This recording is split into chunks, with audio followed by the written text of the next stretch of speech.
বিসমিল্লাহির রহমানির রহিম ইন্না কারুনা কানা মিন কওমি মূসা ফাবাগা আলাইহিম সাদাকাল্লাহুল আযীম। এ পর্যন্ত থাক। সূরা কাসাস কোন সূরা? কাসাস মানে ঘটনা সমূহ। 88টা আয়াত আছে, 9টা রুকু আছে। হিজরতের আগে নাযিল হয়েছে, এইজন্য এটা মাক্কি সূরা।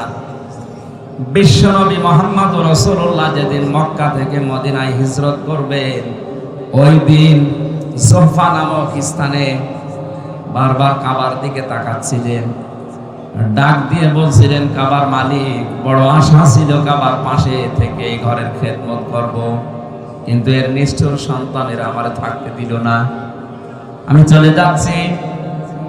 আল্লাহ পাক ঠিক ওই সময় সূরা কসসের 85 নাম্বার আয়াতটা সহ পুরা কসস সূরাটাই ওই জায়গায় নাযিল করেছেন। হযরত মুসা আলাইহিস সালামের জীবনী দিয়ে আল্লাহ আয়াত শুরু করেছিলেন সূরা কসস, আর শেষ করলেন কারুনের জীবনী দিয়ে।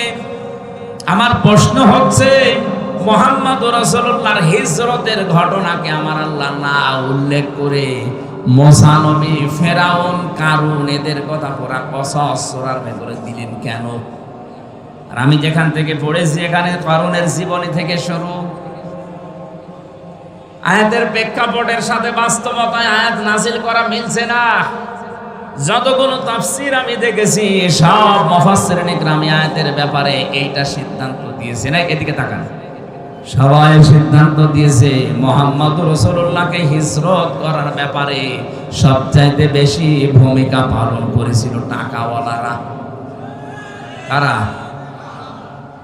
2 নম্বরে বেশি ভূমিকা পালন করেছে ক্ষমতাওয়ালারা।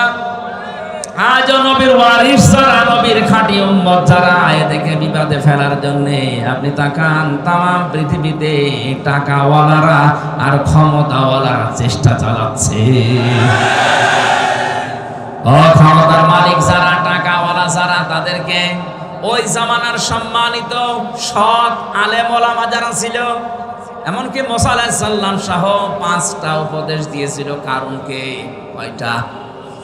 আজকে যেহেতু মুসা নবী এখানে নেই, মুহাম্মদ রাসূলুল্লাহ নেই, কিন্তু নবীদের ওয়ারিস হিসাবে দাবি করে আমরা এসেছি।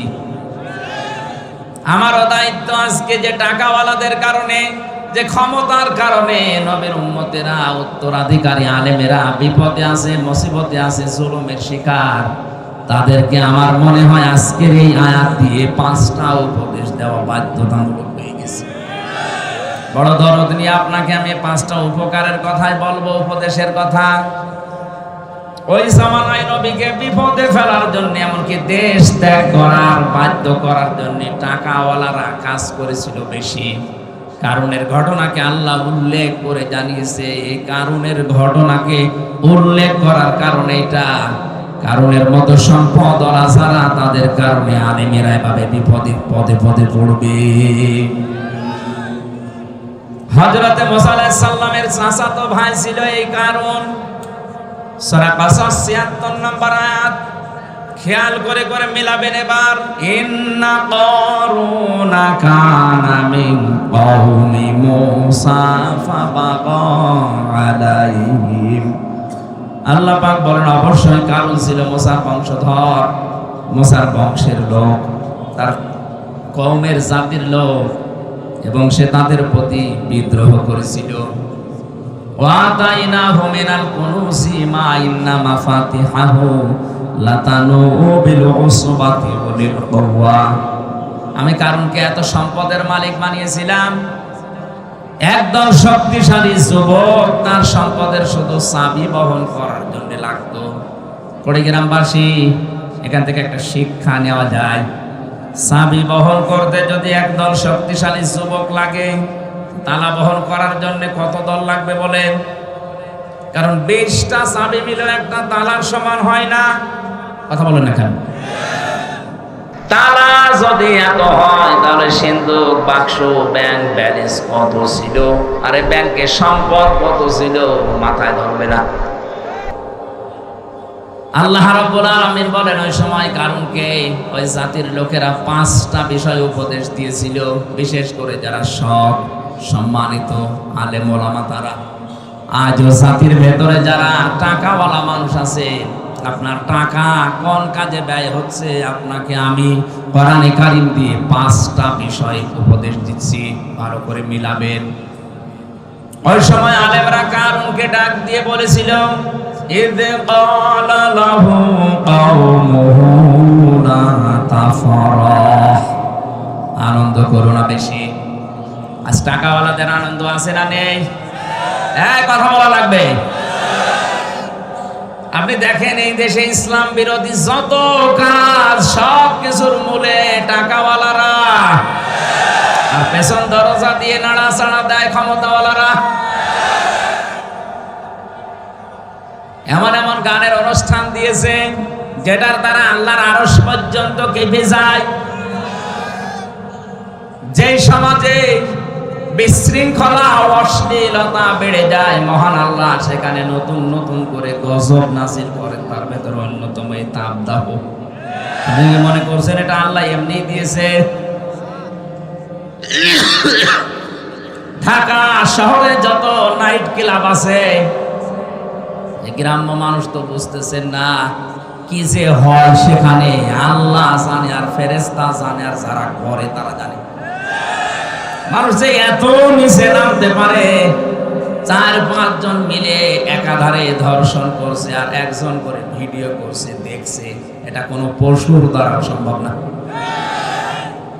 অশ্লীলতা, জেনা, ব্যভিচার, ধর্ষণ যখন সমাজে বেড়ে যায়, মহান আল্লাহ 27টা গজব ওই দেশে নাজিল করেন। কোরআনে কারীম জানিয়েছে, যাহারাল ফাসাদু ফিল বাররি ওয়াল বাহরি বিমা কাসাবাত আইদিন নাস লিয়ুযিকাহুম বা'দাল্লাযী আমিলু লা'আল্লাহুম ইয়ারজিউন। যারা স্থলে যে বিপদ আপদ গুলো, যে তাপদাহ চলছে, হঠাৎ বৃষ্টি বন্ধ হয়ে গেছে, দুনিয়া গরম করে ফেলেছি আমি আল্লাহ, এটা এমনি এমনি করি না, তোদের হাতের কামাইয়ের ফসল এটা। আমি আল্লাহ চাই এই তীব্র আযাব দিয়ে তোরা যেন আমি আল্লাহর দিকে তওবা করে ফিরে আসিস। আপনি দেখেন পৃথিবীর ময়দানে যারা সবচাইতে বেশি উচ্ছৃঙ্খল, বিশেষ করে জেনা ব্যভিচারের লাইনে, আল্লাহ তাদেরকে ধরেছে। এই যে দুবাই, এক কথা বলেন না, বিমানবন্দর পর্যন্ত ভাসিয়ে দিয়েছে। এত বড় শক্তিশালী, এত বড় অর্থনৈতিক ভাবে সম্পন্ন দেশকে যদি আল্লাহ চোখের পলকে নষ্ট করে দিতে পারে, তছনছ করে দিতে পারে, আমাদের কিছুই লাগবে না। শুধু এই তিস্তার পানিকে যদি আল্লাহ হুকুম দেয় 100 হাত একটু জারণ করে, আমি খুঁজেও পাবেন না আর কিছু। অনেকে বলে এটা প্রাকৃতিক দুর্যোগ, শয়তান, প্রাকৃতিক দুর্যোগ বলে কিছু নেই, এগুলো সব আমার আল্লাহর গজব। আপনি থামেন, এই আনন্দ ফুর্তি এগুলো বন্ধ করেন এখনো। বিভিন্ন নাম দিয়ে দিবস বানিয়ে বানিয়ে যেটা আনন্দ করছেন, একটাও কোরআনের সাথে হাদিসের সাথে মিলছে না। আর এই আনন্দ আপনি করবেন ইসলামের সীমার ভেতরে থেকে। এমনকি আজকে ঈদুল আযহা, ঈদুল ফিতরকেও মানুষ এমন আনন্দের জায়গায় নিয়ে গেছে যেখানে কোরআনের নিয়ম নেই। ঈদুল আযহা, ঈদুল ফিতরের শিক্ষা কি ছিল? আগে ত্যাগ, এরপরে ভোগ। কথা বলেন না কেন? 1 মাস রোজা রেখে আপনি আনন্দে খাবেন, লাফাবেন না। আগে সাদকা দেন, আগে ফিতর দেন। ওইটা দিয়ে গরিব মানুষেরা সেমাই কিনবে, চিনি কিনবে, খাবার কিনবে, ওর বাচ্চারা আনন্দ করবে, উল্লাস করবে, খুশি হবে।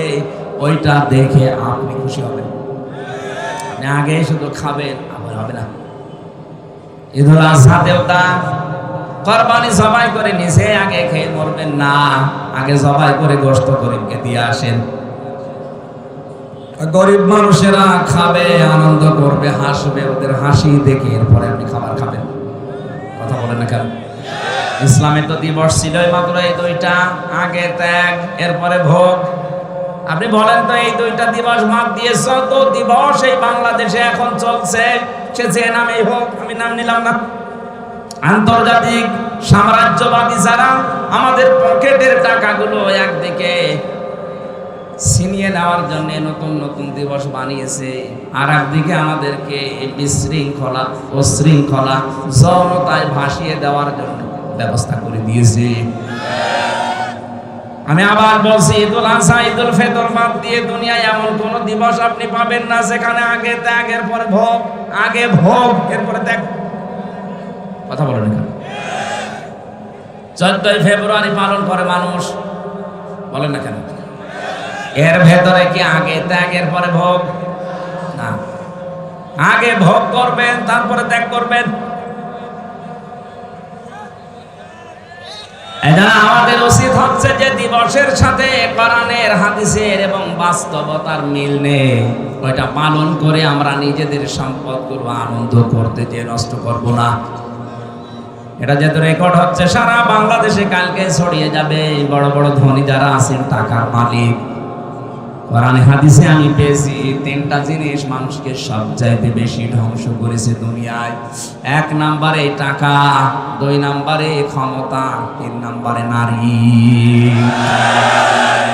আমি সহ যারাই শুনলাম প্রত্যেকে যেন এই 3টা বিষয়ের ব্যাপারে সেন্সিটিভ থাকি, সিনসিয়ার থাকি, সতর্ক থাকি। আমাদেরকে যেন আমাদের সম্পদ, আমাদের ক্ষমতা, আমাদেরকে যেন নারীতে জাহান্নামে নিয়ে যেতে না পারে। বলেন আমিন। দুনিয়াতে যত মানুষ ধ্বংস হওয়ার পেছনে টাকা আর ক্ষমতা যত মানুষকে নষ্ট করেছে, পৃথিবীর কোনো জিনিস এত বেশি মানুষকে নষ্ট করতে পারে না। যেন এই 2টার মালিক যারা, তারা কিন্তু আরো বেশি সতর্ক থাকবেন। টাকা পেলে আপনি আনন্দ করবেন না। নবীজি জানিয়েছেন কিয়ামতে আল্লাহ প্রতিটি মানুষকে নিজের সামনে দাঁড় করাবেন। মা তাসালু কদামা বানি আদম আতি ইয়াউমাল কিয়ামাতি হাত্তা ইসালান 50 আন উমরিহি ফিমা আফনা ওয়া আন শাবাবিহি ফিমা আবলা ওয়া মালিহি মিন আইনা ইকতাসাবাহু ওয়া ফিমা আনফাকাহু ওয়া আন ইলমিহি মাযা আমিলা ফিহি মুত্তাফাকুন আলাইহি। রংপুরবাসী প্রতিটি মানুষকে আল্লাহ নিজের সামনে দাঁড় করাবে। এভাবে দাঁড়া, 5টা প্রশ্নের জবাব দেওয়া লাগবে তোরে। নবীজি বলেন, জবাব যদি সঠিকভাবে দিতে না পারে, ও সামনেও যাবে না, পেছনেও যাবে না, জায়গায় দাঁড়িয়ে থাকবে। আমি সহ যারা এখানে আছি, মনে করেন এখন আমাদের চলছে ওইটা, ময়দানে মাশার কায়েম হয়ে গেছে। মহান আল্লাহ তার সামনে হামজাকে দাঁড় করিয়েছে। আমার এই 33 বছর জীবনটা নিয়ে আমি দাঁড়িয়েছি। কয় বছর? বলেন বলেন। আমি 33 বছর জীবন নিয়ে দাঁড়ালাম। সভাপতি 60 বছরের জীবন নিয়ে দাঁড়িয়েছে। আপনি নিজের জীবনটা নিয়ে মনে করেন আমি দাঁড়িয়ে আছি মহান আল্লাহর সামনে। নিজের দিকে তাকিয়ে আজকের ওয়াজটা আপনি মিলাবেন। আল্লাহ যদি জিজ্ঞাসা করে, হামজা এই সারাটা জীবন কি করলি বলতো, আপনি কি মনে করেন আমি 33 বছরের জবাব সঠিকভাবে দিতে পারবো?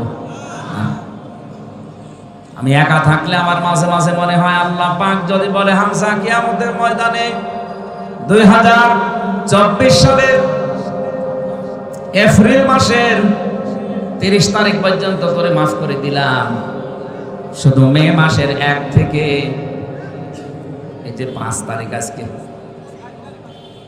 1 থেকে 4 তারিখে 4 দিনের হিসাব দিয়ে তুই জান্নাতে চলে যা। আমার তো এই 4 দিনের হিসাব সঠিকভাবে দেওয়া সম্ভব না। আপনারা পান না? আপনারা এখানে শব্দটা ছিল আন উমরিহি ফিমা আফনা। 4 দিন না 4 বছর না, পুরা জীবনের হিসাব আল্লাহ পুঙ্খানুপুঙ্খানু সুম্মা লাতুসআলুন্না ইয়াউমাইদিন আনিন নাঈম। প্রতিটি নিয়ামতের সঠিক জবাব আপনার কাছ থেকে নেবে। আজকের এই আওয়াজটা যদি, ওয়াজটা যদি আজ সবাই আমরা সত্যি নিজের মনে করে মেনে নিতে পারতাম, আমার জীবন পরিচ্ছন্ন হয়ে যেত। হাদিসটা যদিও দুর্বল, আমি শিক্ষার জন্য বলছি। খলিফাতুল মুসলিমিন হযরত ওমর ইন্তেকালের 12 বছর পর তার সন্তান আব্দুল্লাহ স্বপ্নে দেখলেন বাবা যেন সুন্দর কাপড় পরে ভেজা নিয়ে গোসল করে আসতেছে বাড়ির দিকে। ডাক দিয়ে বলে, বাবা কোথায় ছিলেন? 12 বছর আপনাকে আমি দেখি নাই। হযরত ওমর বলে, সন্তান আমার, 12টা বছর দুনিয়ার জীবন আমি ছেড়েছি। এই 12 বছর মহান আল্লাহর কাছে আমার জীবনের হিসাব দিচ্ছিলাম। শেষ পর্যন্ত মহান আল্লাহ আমাকে মাফ করে দিয়েছে। আমি সেই দিন পঞ্চগড়ে একটা মাহফিল ছিল, ঠাকুরগাঁও রানী শঙ্কর, ওখানে বিচার ব্যবস্থার উপরে কথা বলতে গিয়ে বলেছিলাম, মহান রব্বুল ইজ্জাত কিয়ামতে যে বিচার ব্যবস্থা সাজাবেন, 3টা পদ্ধতিতে আল্লাহ বিচার করবেন। কয়টা? বলেন বলেন। আল্লাহর বিচার ব্যবস্থায় কোনো অবিচারের লেশ মাত্র নেই, আছে? না না, আল্লাহর বিচার ব্যবস্থায় ন্যায় বিচার করলে কেউ বাঁচবে না, সবাই ধরা খাবে। তাহলে অবিচার তো নেই, ন্যায় বিচার করলেও কেউ বাঁচবে না। কি করবে উনি? একটা রাস্তা খোলা আছে, মহান আল্লাহ যদি অবিচার, তো আমরা বিশ্বাস করি যে আল্লাহ অবিচার করবে না, ন্যায় বিচার করলেও ধরা খাবো। 3 নাম্বার একটা পথ খোলা আছে, মহান আল্লাহ যদি দয়া করে মাফ করে দেয় তাহলে আপনি জান্নাত পাবেন। হযরত ওমর বলে, সন্তান আমার, 12টা বছর মহান রব্বুল ইজ্জাত আমার জীবনের ছোটখাটো বিষয়গুলো জিজ্ঞাসা করছিলেন, আমিও যেভাবে জবাব দিচ্ছিলাম। শেষ পর্যন্ত আল্লাহ বলেন, ওমর, আমার নামের খাতিরে তোরে আমি মাফ করে দিলাম। আমি এখন জান্নাতের নহর থেকে গোসল করে পোশাক পরে জান্নাতের দিকে যাচ্ছি। কুড়িগ্রামবাসী যার জান্নাতে যাওয়ার গ্যারান্টি দুনিয়ায় আল্লাহ সার্টিফিকেট আকারে পাঠিয়ে দিয়েছিলেন যে ওমর তুমি জান্নাতি। আকাশের তারকার চাইতে যার জীবনে নেকির কাজ বেশি ছিল, কোন রাস্তা দিয়ে গেলে 40 দিন ভয় পেত রাস্তায় আসতে। এই লোকটার যদি 12টা বছর লাগে, তারপর আল্লাহ মাফ করে দিয়েছে। বলেন তো আপনার আমার কতদিন লাগতে পারে?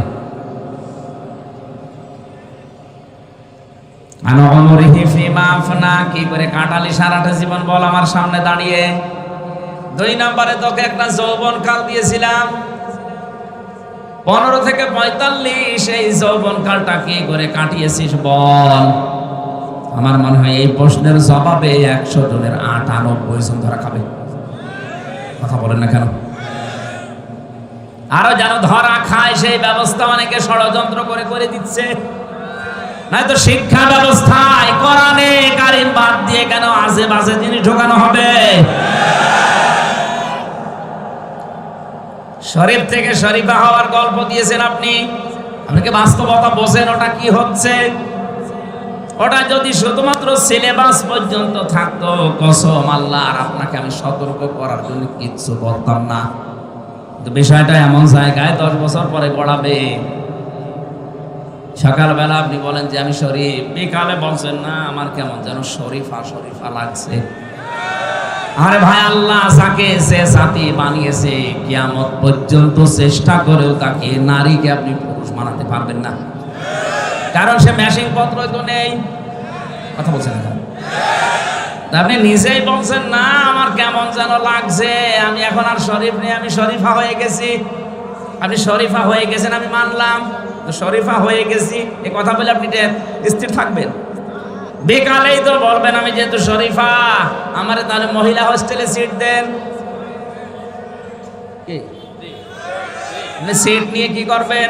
ওখানে আমার মেয়ে আছে, আমার বোন আছে, আমার ফুফু আছে। এক কথা বলছেন না? আপনি মাল যতই বলেন আমি শরীফা, আপনি আসলে কি? এক কথা বলেন না কেন? ওখানে যে আমার মেয়ে, আমার ফুফু, আমার বোন আছে, আপনি ঠিক থাকবেন? একজন বলছে হুজুর যুবক যুবতী এক জায়গায় ঘুমানো জায়েজ আছে, ঘুমানো জায়েজ আছে কিন্তু ঘুমাবে না। ঘুমাবে? আপনি শরীফ থেকে শরীফা হয়ে ঘুমাবেন? সেটা আমার সামনে আমার মেয়ে যারো সন্তান পেটে নিয়ে ঘুরবে, আমি কিছু বলতে পারবো না। আমাদের যৌবন বয়সের হিসাব যেন দিতে না পারি। অনেকে শিক্ষা ব্যবস্থায় উল্টা পাল্টা জিনিস ঢুকিয়ে আমাদের নষ্ট করার পায়তারা করছে। আমি নিচে নামলাম না। এরপরেও যদি বলেন হুজুর আমি কিছুই বুঝি না, এদিকে আসেন, ঝড়ে কোদাল দিয়ে বোঝাচ্ছে আপনারে।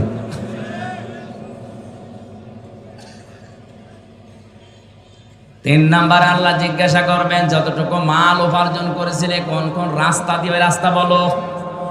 আজ বাংলার দায়িত্বশীলদেরকে বলছি, সম্পদ যারা উপার্জন করছেন রাস্তাটা ঠিক করেন। বৈধ পথে ইনকাম করে রংপুর শহরে কেউ 15 তলা 20 তলা বিল্ডিং বানানো কিয়ামতের আগে সম্ভব না। আর আপনার বিল্ডিং এর কোনো হিসাব নেই। কয় টাকা বেতন আপনার বলেন তো দেখি, হিসাবটা খুব খেয়াল করে আপনি কোন জায়গা থেকে টাকাগুলো নিচ্ছেন। এমন এমন ব্যবস্থা আমরা করে দিয়েছি আজকে কোর্টের ইট পর্যন্ত এখন আমাদের কাছে টাকা চাই। আমার এই 2টা মামলা আমার একেবারে সর্বশান্ত করে দিল। কোর্টে এখন কুষ্টিয়া থেকে ঢাকা কোর্টে গেলে কোর্টের ইটও বলে হুজুর এটা দিয়ে যান। আপনি রংপুর কোর্টে যাবেন, কুড়িগ্রামের কোর্টে যাবেন, এই এলাকার কোর্টে মনে হয় চাই না। টাকা উপায় করতে নিষেধ নেই, কিন্তু রাস্তাটা একটু খেয়াল রাখবেন। আজকে রংপুর শহরে আমার শেষ কথা ছিল এটা, পৃথিবীর ময়দানে যারা অবৈধভাবে ইনকাম করছেন, আপনার বিবেক মেনে নিচ্ছে না, তারপরও আপনি ইনকাম করছেন, 2টা ক্ষতি হবে আপনার। 1 নম্বরে অবৈধ সম্পদ আপনি দুনিয়ায় ভোগ করে যেতে পারবেন না। 2 নম্বরে মরণের পরে ওই অবৈধ সম্পদগুলো আপনার ছেলে মেয়ে, আপনার স্ত্রী, আপনার দলের লোক আরো অবৈধ কাজে ব্যয় করবে। আপনি কবরে বসে বসে ফ্ল্যাক্সি লোড হয়ে বিকাশ হয়ে পেয়ে যাবেন। যদি বলেন হুজুর আমার বিকাশ নাম্বার খোলা নেই, এমনি খুলে যাবে। বিকাশ খোলা লাগবে? যে সম্পদ উপার্জনের ব্যাপারে খুব সেনসিটিভ থাকা লাগবে। কি দরকার আপনার, কত টাকা লাগে একটা মানুষের জীবন চলতে? 4 নম্বরে আল্লাহ বলবেন টাকা কোথায় কোথায় খরচ করলি বল। গানের অনুষ্ঠান দিলে যেখানে উলঙ্গ নাচ হয় 500 টাকা চাইলে 5000 টাকা বের করে দেন। কোরআন শিক্ষা দেওয়া হবে, কোরআন প্রচার করা হবে, 20 টাকা চাইলে 2 টাকা দাও, সিড়া চলে না ওইটা দেখ। লান তানালুল বিররা হাত্তা তুনফিকু মিম্মা তুহিব্বুন। আল্লাহ পাক বলেন অতক্ষণ পর্যন্ত নেকি পাবা না যতক্ষণ তোমার মহব্বতের জিনিস আমি আল্লাহর জন্য না দেবে। এজন্য সম্পদ উপার্জন করা এবং কোথায় কোথায় খরচ করছে যেখানে সেখানে আনন্দের জন্য দিয়ে দিলেই হবে না। সম্পদওয়ালারা এখানে একটু খেয়াল করে দেবেন। 5 নম্বরে যতটুকু জানতে তার উপরে কতটুকু মানতে, এইটা বলো। সম্পদওয়ালাদের প্রতি আমার প্রধান উপদেশ, 1 নম্বরে আপনি আনন্দ করবেন কিন্তু ইসলামের ভেতরে থেকে। 2 নম্বরে আল্লাহ পাক বলেন অবতারি ফিমা তাকাল্লাহু দারাল আখিরা। ও বাংলাদেশের সম্পদওয়ালারা, টাকা পয়সা আল্লাহ দিয়েছে, এটা নিয়ামত মনে করে আখিরাতের ঘর তৈরি করেন। আমি আকিস গ্রুপে চাকরি করতাম, এদেশের 3 নাম্বার ধনী তারা। আমি যতদিন ছিলাম আমার ওই মালিককে আমি মাঝে মাঝে বলতাম আপনাকে আল্লাহ বহু টাকা দিয়েছে, কত টাকা আছে আপনি নিজেও জানেন না। কাজ করেন, এই টাকাগুলো দিয়ে আখিরাতের ঘর তৈরি করেন, কাজে লাগবে। আর ওনারা ভালো ভালো অনেক কাজে ব্যয়ও করত। টাকাওয়ালা যারাই আছেন আপনার টাকা দিয়ে যেন আখিরাতের ঘর তৈরি হয়। 3 নম্বরে ওয়ালা তানসা নাসিবাকা মিনাদ দুনিয়া। আল্লাহ পাক বলেন হ্যাঁ তোমার নিজের অংশ ভুলে যেও না। আপনি দান করতে করতে ফকির হয়ে যাবেন, এটা আল্লাহ চাইনি। যার যে স্ট্যাটাস তাকে ওই অনুযায়ী চলা লাগবে। রংপুরের যিনি মেয়র আজকে ছিল আমার সাথে, উনি ঢাকা থেকে রংপুরে নেমেছে, ওখান থেকে ওনার বাড়ি মনে করেন 2 কিলোমিটার দূরে। উনি হেঁটে বাড়ি যাবে, ওনার জন্য জায়েজ নেই। কারণ ওনার যে টাকা আছে, ওনার ওই টাকা বৈধভাবে ব্যয় করার জন্য অনেক অটোওয়ালা, রিক্সাওয়ালা জায়েজ কাজে দাঁড়িয়ে আছে। তাদেরকে 50টা টাকা দিয়ে আপনি বাড়ি পর্যন্ত যান, ওর ওই 50 টাকা দিয়ে ওর ব্যবসা, ওর সংসার চালাবে। আর আপনি এখান থেকে 50 টাকা ওকে দিয়ে আপনি সঠিকভাবে বাড়ি পৌঁছাতে পারবেন। এখন যদি বলেন না আমি হেঁটে বাড়ি যাব, আপনার জন্য জায়েজ নেই। হেঁটে বাড়ি যাওয়া জায়েজ আছে, তার জন্য যার কাছে কিছু নেই। ওয়ালা তানসা নাসিবাকা মিনাদ দুনিয়া। দুনিয়ার যে অংশ এইটা পেতে আপনি ভুল করবেন না, এটা আপনি সঠিকভাবে চালান। তাহলে এখান থেকে শিক্ষা কি? যার যে স্ট্যাটাস, যার যে যোগ্যতা, যার যে জায়গা, ওই জায়গায় সে যেন সঠিকভাবে চলে। আমি আমির হামজা, আমারে আল্লাহ যা দিয়েছে, আমার বাবারে যা দিয়েছে, আমি যদি এখন 20 টাকা গজের কাপড় পরি আমার জন্য জায়েজ নেই। আমার পরা লাগবে কমপক্ষে 250, 300, 500 টাকার গজের কাপড়, কারণ ওই যোগ্যতা আল্লাহ আমার এখন দিয়েছে। কথা বলেন না কেন? এমনও ধনী মানুষ আছে 25 টাকা গজের কাপড় কিয়ামতের আগ পর্যন্ত পরবে। কৃপণ হওয়া যাবে না। যে সম্পদ আল্লাহ দিয়েছে, যে অংশ দুনিয়ায় দিয়েছে, ওইটা আপনি ভোগ করতে পারেন জায়েজ ভাবে, কোনো অসুবিধা নেই। এক লোক বউকে বলছে আমি নামাজে যাব, আমার টুপিটা একটু ময়লা পরিষ্কার করে দাও। বউ কেচে দিয়েছে টুপি পরিষ্কার করার জন্য, কিন্তু ওই দিন আর সূর্য ওঠে নাই, রোদ নেই, এই জন্য টুপি আর শুকায় না। চিন্তা করছে ভেজা টুপি মাথায় দিয়ে গেলে মাথা আমার ঠান্ডা লেগে যাবে। স্ত্রী কাজ করছিল চুলার উপরে, ও টুপিটা এভাবে ধরেছে যেন শুকিয়ে যায়, আল্লাহর ইশারা হাত থেকে পড়ে আগুন লেগে গেছে। টুপির ওই ছাই তুলে কুলি করছে, দাঁত মাজার পর পানিগুলো যখন কুলি করে ফেলে দেয়, বলছে আল্লাহ টাকাগুলো পানিতে ফেললাম। টাকা পানিতে ফেলিস, কৃপণতা করা যাবে না। যার যে অংশ আছে দুনিয়ায়, ওইটা আপনি পালন করেন, পান ভোগ করেন, অসুবিধা নেই। অবতাগি ফিমা ওয়াহসিন কামা আহসানাল্লাহু ইলাইকা। আল্লাহ পাক 4 নম্বরে উপদেশ দিয়েছেন ওই আলেমদের দ্বারা, ওই দেশের ধনীদেরকে, তুমি ইহসান করো হে কারো, তুমি ইহসান করো হে কারো। হে টাকাওয়ালারা, তোমার প্রতি আল্লাহ যেভাবে দয়া দেখিয়েছেন, কিছুই ছিল না, তোমার এই পর্যায়ে আল্লাহ নিয়ে নিছে। সুতরাং তোমার এই সম্পদগুলো দিয়ে তুমি ইহসান করবা মানুষের প্রতি, যেভাবে আল্লাহ দয়া দেখিয়েছেন তোমার প্রতি।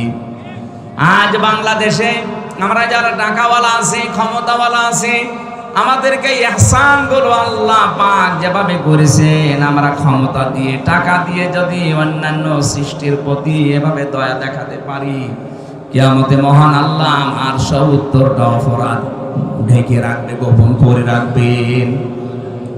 এই সুযোগটা আল্লাহ টাকাওয়ালাদের, সম্পদওয়ালাদের এবং ক্ষমতাওয়ালাদের দিয়েছেন। এটা পেলে আপনি একেবারে মন মতো যা ইচ্ছা তাই করবেন না। যারা বিভিন্ন দায়িত্বে আছেন, সম্পদের, ক্ষমতার, বিভিন্ন পাওয়ারের এই জায়গায় আপনি থেকে মানুষের প্রতি ইহসান করে নিজের প্রতি ইহসান আল্লাহর তরফ থেকে বাড়িয়ে নেন, এটা সুযোগ আছে। একটা মানুষের অপরাধ যদি আপনি জানা শোনার পরেও যেভাবে হোক গোপন করে তারে বাঁচিয়ে দিতে পারেন, মহান আল্লাহ কিয়ামতে আপনার 70টা দোষ গোপন করে বাঁচিয়ে দেবেন। বলেন আমিন। অবতাগি ফিমা ওয়ালা তানসিন কামা আহসানাল্লাহু ইলাইকা ওয়ালা তাবগিল ফাসাদা ফিল আরদ। জমিনে বিশৃঙ্খলা তৈরি করা যাবে না। আমরা দেখছি এই দেশে যত বিশৃঙ্খলা করার জন্য চেষ্টা চালাচ্ছে, পেছনে সব টাকাওয়ালাদের অবদান।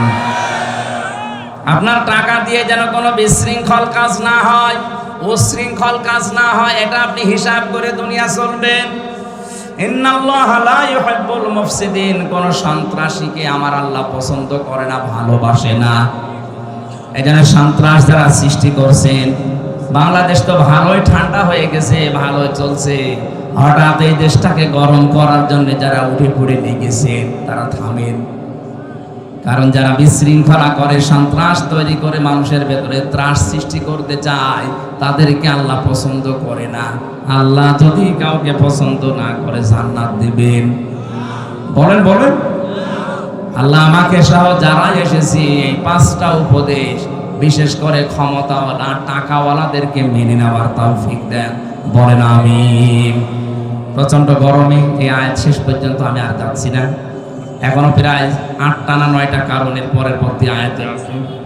আমি জেলখানায় থাকতে যে 2টা বই লিখেছিলাম, নারী এবং পুরুষের উপরে দাম্পত্য জীবন নিয়ে, এখানে আছে কিনা জানি না। ওই যে গেটে সাদা গাড়িতে পাওয়া যাবে, নিয়ে আপনার স্ত্রীকে, আপনার মেয়েকে, মাকে, বোনকে, ফুফুকে উপহার দেবেন। পারিবারিক জীবনের দাম্পত্য কলহ দূর হবে আমি আশা করছি। সম্মানিত মা বোনেরা, পরকীয়া প্রেমী যারা আছেন, বইটা কিনে আপনার স্বামীকে, আপনার ভাইকে, আপনার বন্ধুকে উপহার দেন, কাছে রাখবেন।